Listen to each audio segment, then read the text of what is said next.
حضرت سیدنا عمر فاروق آپ سارے کہیں رضی اللہ تعالیٰ عنہ، آپ کا دور خلافت جمعے کا دن منبر رسول جناب عمر خطاب رضی اللہ تعالیٰ عنہ منبر رسول پہ کھڑے ہو کر خطبہ دے رہے ہیں۔ اور خطبے کا حکم پتہ ہے؟ خطبے کا حکم ہے کہ آپ خاموشی کے ساتھ سنیں، خاموشی کے ساتھ سنیں، اس میں کوئی حرکت بھی نہ کریں۔ کوئی اگر بات کر رہا ہو تو اسے منع بھی نہ کریں خطبے کے دوران کہ آپ یہ بات نہ کریں، کوئی حرکت نہ کریں۔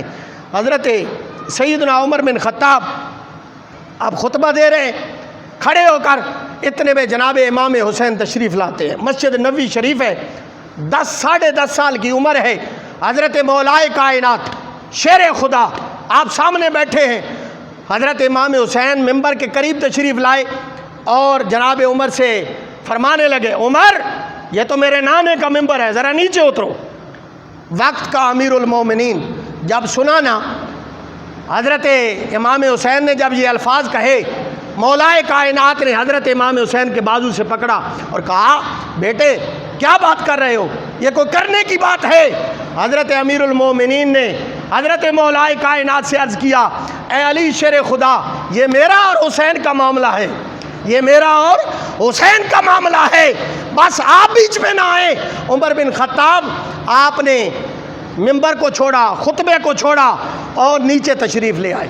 نیچے آ کے حضرت امام حسین نے حضرت عمر سے کہا، جاؤ اپنے نانا کے منبر پہ بیٹھو۔ حضرت عمر نے کہا، میں تو چرواہے کا بیٹا ہوں، میں تو چرواہے کا بیٹا ہوں، میرے نانے کا تو کوئی منبر ہی نہیں ہے۔ اچھا آپ کے نانے کا کوئی منبر نہیں ہے؟ نہیں۔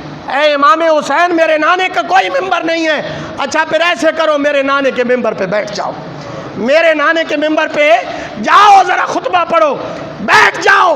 تو میں ان لوگوں کو دعوت فکر دیتا ہوں کہ حضرت امیر المومنین نے اس وقت یہ کہا ہوگا کہ میں اپنی مرضی تو اس ممبر پہ بیٹھا ہی نہیں تھا، مجھے تو جناب صدیق بٹھا کے گئے تھے، آج حسین نے اگر اتار دیا ہے، کیا ہوا؟ آج اتار کے پھر مجھے یہ ممبر عطا کر دیا ہے۔ آج کے بعد عمر یہ اعلان کرتا ہے کسی میں جرت کہ مجھ سے یہ ممبر چھین کے دکھائے، ہے کسی میں جرت کہ یہ ممبر چھین کے دکھائے۔ آج لوگ صحابہ کرام کی عزتوں کو پامال کرنے پہ تلے ہوئے ہیں۔ یہ وہ عزتیں ہیں جو ان صحابہ کو اللہ کے رسول نے عطا کی، اللہ کے رسول کی آل نے عطا کی۔ حضرات محترم، آؤ ہم بھی آل بیت اطہار سے محبت کریں، آل بیت اطہار کے ساتھ رشتہ تعلق مضبوط کریں تاکہ کل قیامت والا دن ہو اور اللہ کے نبی کی محبت نصیب ہو۔ آخری بات عرض کرتا ہوں، اعلیٰ حضرت امام فاضل بریلوی فرماتے ہیں کہ حضور علیہ السلام نے ایک مقام پر ارشاد فرمایا کہ جو آل عبد المطلب سے نیکی کرے گا، قیامت والے دن میں اس سے ملوں گا اور مل کے اس کا صلہ عطا کروں گا۔ تو اعلیٰ حضرت فرماتے ہیں ہمیں تو اس صلے کی ضرورت ہی نہیں ہے، ہمیں اس صلے کی ضرورت نہیں ہے۔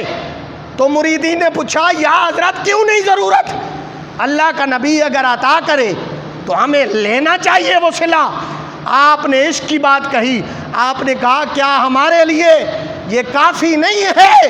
میدان محشر ہو، قیامت کا دن ہو، افراتفری کا عالم ہو، اللہ کے نبی کا ساتھ نصیب ہو جائے، اللہ کے نبی کا ساتھ نصیب ہو جائے، ان کی زیارت نصیب ہو جائے، بعد میں صلہ اس سے کوئی کم ہے؟